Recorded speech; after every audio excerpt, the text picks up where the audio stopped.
For this reason, our assessment of today only covers the last 4 years. The document summarizes the reasons for our defeat in 10 points. Our message of choice did not work, and the opponent proved to be much more attractive. We have been winning all the way. We believed in our victory. We did not realize the advantages of the opponent in time. Therefore, we did not carry out any campaign strategy or campaign tactical corrections. Our strategy of choice remained flawed. We made 3 wrong assumptions. Participation does not go above the previous peak. Therefore, our assessments and our systems of predicting results have failed. I will now quote the words of the German Chancellor. Do not get me wrong. These are not the words of the German Chancellor of the 1930s, but the words of the present one. He quoted them. For example, we have caused losses to Moscow. The war will only end if Russia withdraws economically or militarily. He also quotes Hungary. 9 times. The sanctions of the war and Brussels blocked economic growth throughout Europe. The task of the national government, regardless of the election results, in the past 4 years has been or would have been to find a policy that is successful in spite of the general economic decline in Europe and that results in tangible economic growth for the people. I have to admit to you that I did not find this path. My government could not create this strategy. It is true that in the member states of the Union, parties with government responsibility play a bad role in the elections, and they do not find the strategy of good economy either. Only Poland, which is growing in trust, but this is not an option for us. After we could not develop a general economic growth policy, we took a different path. You have achieved fantastic victories with great campaigns. You have enchanted a 4 times 2/3 majority parliament behind the government. If necessary, you have supported it. If necessary, you have helped it out of trouble. If necessary, we would not have been able to get the economy out of the economic gutter in 2010. If necessary, we would not have had a Christian national government. If necessary, we would not have had the largest family policy and tax system in Europe today. If necessary, we would not have had a migrant-free Hungary today, and if necessary, we would not have been able to remain neutral in the Russian-Ukrainian war either. There were 16 years for Hungary when it was not only free, but also sovereign, when the Hungarians did not suffer from the work of the foreigners, but the Hungarians suffered. Thank you, thank you, thank you. But my friends, there was a price to pay for this, a heavy price. The support of the government has increased the community value of Fidesz.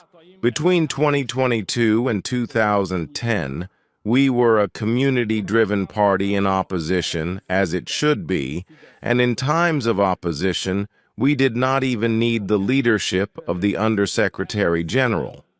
Now we need a wider presidency. We need information, intentions, initiatives to move up and down without obstacles. And we need a flexible, horizontal spread. Our organizational order should be simple, transparent, and should rather free up energy than appear as a bureaucratic obstacle. Our plan is to create a presidency of 28 members. The mayors of the county will automatically be members of the national presidency. This is our suggestion. The president of the election should be there, the leader of our European delegation and the parliamentary faction. Our president should be there so that we can hang the staff on someone's neck, and we should elect 4. Let him be the head of the staff, and we should elect 4 undersecretaries who are capable of recharging the community batteries of Fidesz. Every government, even the last 4 years, has been a government that respects the law. We stayed true to our oath, we kept the rules of the law, and we kept them. We followed clear rules against the business world. Everyone had to abide by the laws, we had to pay taxes, and we had to give people work. In spite of the voice, and of course the digital attacks, these do not replace the truth. From the newly publicized asset investments, the whole country knew that the representatives of Tisza are rich. In the past 16 years, they have become richer than the representatives of Fidesz. They have taken over the leadership in luxury. The BMWs of gifts are flying. Minister Maserati is smoking, and our representatives can only appear.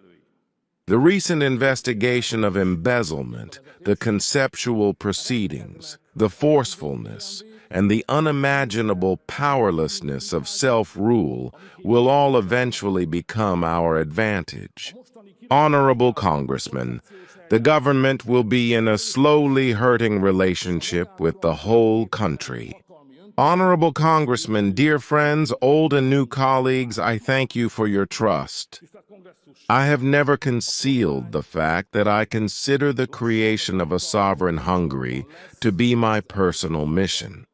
I have always thought of Fidesz and KDNP as the target of a sovereign Hungary, as a community of comrades who are ready to sacrifice decades for it. We founded Fidesz in 1988. We have been waiting for 22 years for the history to give us the opportunity, to give us the power of government, so that in addition to freedom, we can gain the sovereignty of our beloved country. We have not only waited, but we have worked for it for 22 years, practiced and prepared for it. Our time has come in 2010. Seeing what is happening in the world, I felt that this is Hungary's last chance before joining and defeating the unyielding force of the Western globalist liberal world. I knew that we would need 20 years. I did not foresee everything, but I knew that it would be painfully difficult. The migration invasion came, the COVID epidemic, and the war also arrived. In spite of the problems, Hungary fought well for 16 years, but the majority dropped their weapons in April. I have no illusions. I know our opponents. I know what awaits Hungary.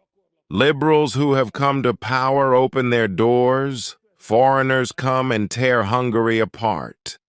My friends, I also know that, like the Fidesz must also take part in the generational change. Let the young people, the 40s and the 30s, who are willing to devote 30, 40 years of their lives to serving their country, work as prime ministers so that this can happen as soon as possible and a new era can begin in the life of the Fidesz. That is why I asked you to give only 1 year of trust. I considered it a matter of honor to say it after the defeat, but not to stand up for it.